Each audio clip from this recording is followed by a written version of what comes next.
there's a way we can cause each team in the world problems, and we should better use that way. I feel for him and the players, because it's obviously not a situation, and for probably all the employees at Chelsea, because it's nothing they are responsible for, but what happens around. I think there's one man is really responsible for that, and that's Vladimir Putin in the first place. And I don't know about Roman Abramovich's role in all these kind of things, but over the years you could guess that maybe he's pretty close. And then I think what the British government did is right, to be 100% honest, but it is still not cool for the people at Chelsea and for all the supporters. I get that, but I think the things the government did is all right. To matters here, I just wonder what progress has been made since we last asked about Mo Salah's contract. And the reason I'm asking is because obviously the signing of Luis Diaz has been another indication of the level of ambition at this place to continually improve the squad. You've won one trophy this season and are still competing for 3 others. So how persuasive is all that, do you think, to persuading Mo that his future remains here, that he should sign that new contract? Oh, I think, Mo definitely expects this club to be ambitious. We were in the last years, and we are. So it's a question if I think that the signing of Luis Diaz helps Mo to make it. Does it help? Because it shows. I think one of the things that Mo's spoken about is seeing that continual level of ambition to improve the squad. And again, you've shown that. You've shown those indications. You're competing for those trophies, and do you almost reach a point where, look, there's not much more we can do here, Mo? No, of course we cannot do much more. That's how it is. But it's not about. I don't think it's about that. It's a decision between. I think meanwhile it's Mo's decision, very much. I think the club did what the club can do. That's how it is. It's nothing bad to say about it. It's all fine from my point of view. It's exactly like it should be in this moment in time, and everything is said. Nothing happened further, so no signing, no rejection or whatever. So we just have to wait for that. It's completely fine. It's no rush in that situation. Ahead of this game at the weekend, Graham Potter said, "I always like playing against Liverpool because they are one of the best. It is very rare that in anything in life you get to face the best. So you should look at it as a massive challenge and huge opportunity." So how do you feel about playing Brighton? Brighton are not the best in the world, but they are incredibly good. So, and that's we are not the best in the world, obviously, but it's nice words. But it's Graham knows exactly what he really thinks. He knows that there's always football, and there's a big chance that you can give other teams a struggle. That's what we try to do constantly, and that's what they will try definitely. Even when the results in the last few weeks were not brilliant for Brighton, but the performance level is really good, and I think they have 4th highest possession stats in the league, which is really, it's not easy to have. So you need to do a lot of good stuff to play to keep the ball that long in a football game. And in the end, it's for us always a challenge to face them. We've realized it in the home game. It was when you are not compact against Brighton, then they play in and around you. That's how it is. That's how they set up. So we have to make sure that we find a proper defending attitude, and from there we go. And we don't go there to show who is the better side or who is world class and stuff like this. Not at all. We try to. We are humble enough to go there and really work incredibly hard and. Put in a proper shift. That's what I expect, not a fancy football game. I expect that us as a real hard-working unit. PRP? Hi, Jurgen. Hi.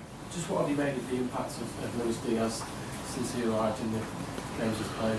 Good, great, outstanding, surprisingly quick, and everything like you wish for.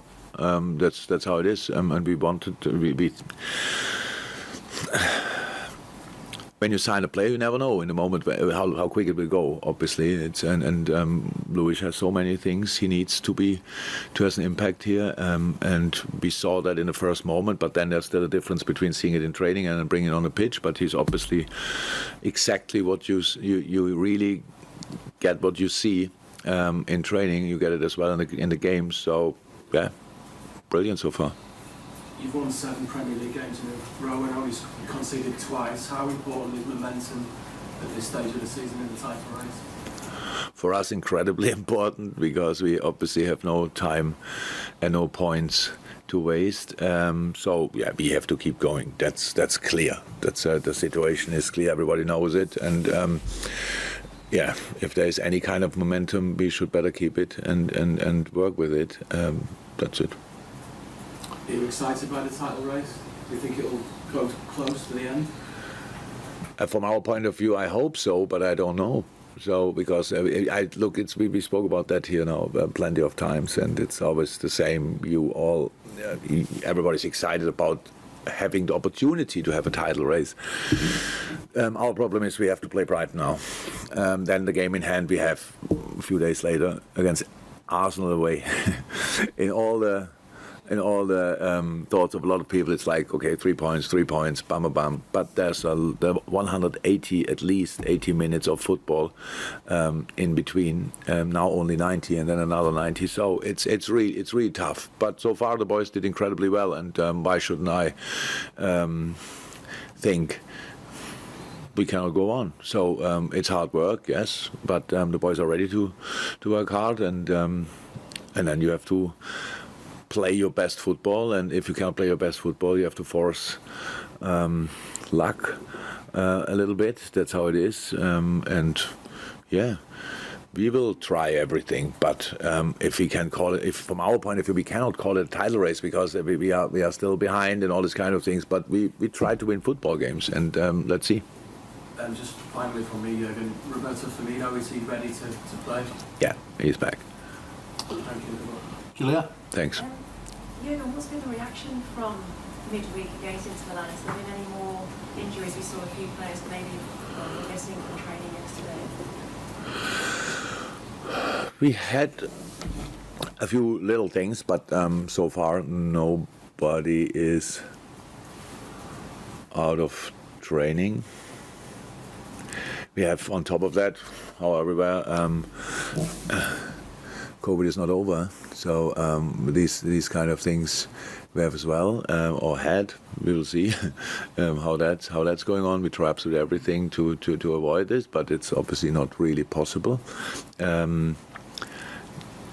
Players or staff who had it now have absolutely no symptoms. That's good, but still they cannot be involved. We will see. But they come later today, so we train a bit later, and they're not here yet. And so far, I didn't get any news injury-wise. I think, yeah, they all should be ready. And it was just wondering if I may, you talk about like the proper shift you're going to have to put in against Brighton. It's been such an intense time for the team with so many games being played in different competitions as well. Is there a skill set, is there an art, and you keep that motivation going to keeping them all together, to keep that intensity going? Is there a skill that you have at all, or a way to keep it all together? Yeah, it's boys, the character of the group. So we don't feel sorry for ourselves or whatever, and think, oh my God, again? Not at all. So we really like the situation, and we are used to it. It's not, come on,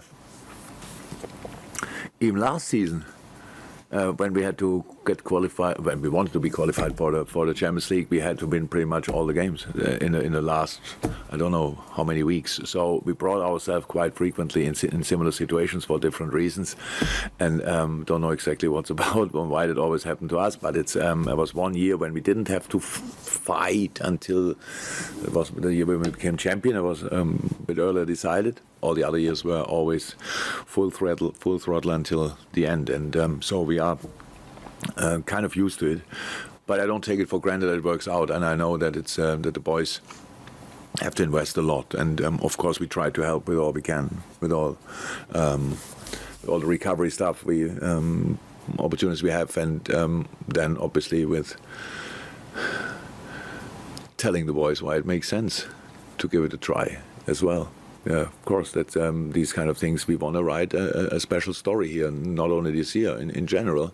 And if you want to look back in your life, later in your life, look back on a very successful time, then you should better give your absolutely everything now.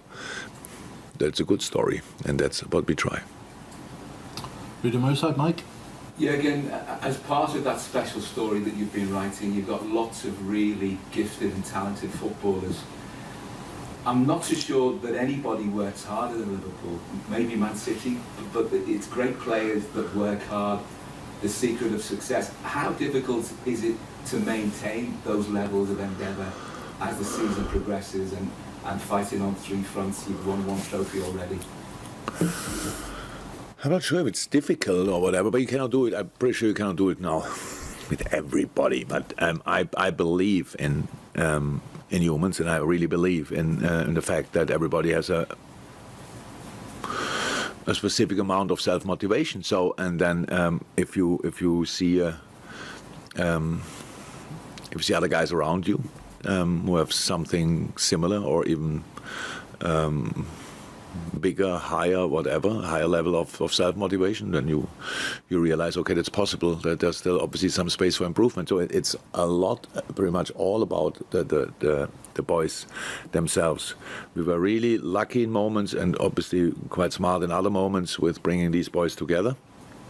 And now it's a lot about self-education, about role models in the team, about who sets standards on the pitch, but in the dressing room as well, these kind of things. And there we are really blessed, and you're right, I think.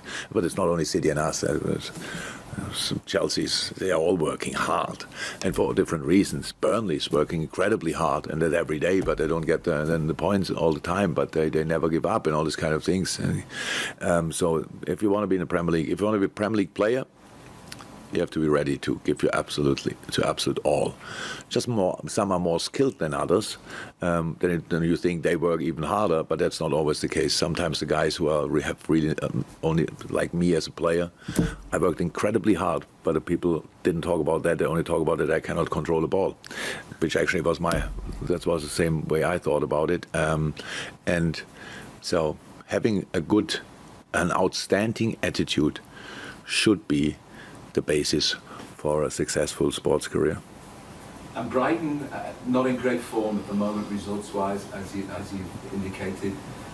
Why do you think that they've been able to make things awkward for you on quite a few occasions when you've played? It's a really good football team, and obviously Graham likes to he has a time to set up as well his team for each opponent, and he's using it obviously pretty smart. Graham Potter is an outstanding coach, I have to say. I really like what he's doing.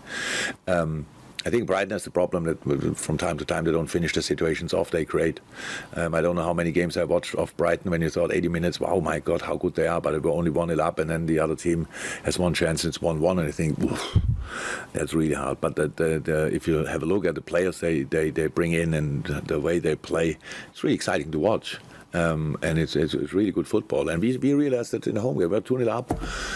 Didn't think it was quite long ago, but I didn't think we were brilliant that day. But we really didn't really leave the door open. They needed a screamer to get a bit closer. But then from that moment on, we were not compact anymore, and they played through the lines, between the lines, in behind the lines, and that's what not a lot of teams are able to do. But they were, and I respect that a lot. And that's the team we prepare for tomorrow. Carl, anything from you? Carl? You've not experienced many defeats this season. Enough. In the last year. More than enough. Yeah, I know. I'm wondering what the immediate reaction is from the players. I choose to set a special example because you lost, but you still went through. But what the reaction from the players is immediately after defeat and in the days after defeat. Do you see a difference in that? No, we are no good losers. I mean, we are, honestly, it's not like that, but it's not. But you have to So I have usually after the game a little speech in the dressing room. So it's actually most of the time quite nice to say to the boys how good they were and stuff like this. Obviously in this game it was slightly different, but in the end I realized when I looked in the eyes, I was in a better mood than the players when I came in, and I lost as well. So, but my first thought, we are through against a tough opponent. The boys' first thought was wow, we lost. And both is fine somehow. And it's like always in life. Reaction is important. We have to see. We have to show reaction. We will. I'm pretty sure we will, because in the game, the result is only the result. I'm obviously very interested in the performance, and I didn't like parts of the performance, especially defensively. So, and that's now a good point to make before you play Brighton, because if you don't defend properly against Brighton, we have a problem. Definitely a problem. And our counter press was not even close to what I would have expected in this game. And we got punished for it. Do I like losing? No. Do I like the fact that if you don't do what the plan was, that you then get a knock for it? Yes, I would have been happy with a draw as well. It would have been enough of a knock, but now we lost. Or we could have won, and all this kind of thing. So you have to, with all the chances we had, then, okay, some of them against 10 men, but before already. It would have covered a couple of things for this game. Problems we don't have that often, but we had it in that game, and we have to stop having these problems. We have to show that we understand there's a way we can cause each team in the world problems, and we should better use that way. Okay, and anything else for the open section? Okay, so that concludes the open. If you can